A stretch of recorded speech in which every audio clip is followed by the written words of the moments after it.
پیوەندیەکە کو حەتانها وەکە سڕەکێ وەکە نەهێنیەکێ بە شارتی مابوو دناوبەرە سەرۆکی ئەمریکایە بەرێ باراک ئۆباما و سەرۆکی تورکی ڕەجەب تەیب ئەردوغاندا ئەشکرە بوو.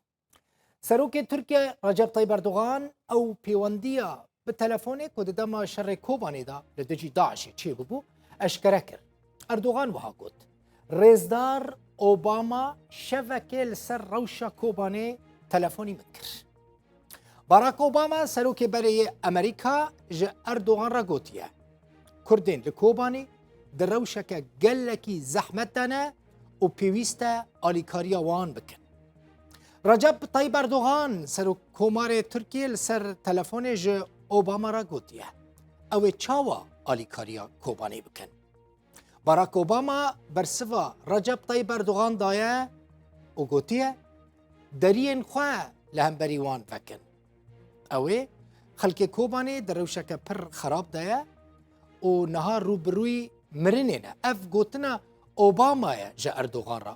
ئۆباما هەروەها گوتیە ئەگەر پێویست بکە ئەمێ ژە ئەزمانان ئالیکاریên لەشکەری ji bo wan pêşkêş bikin.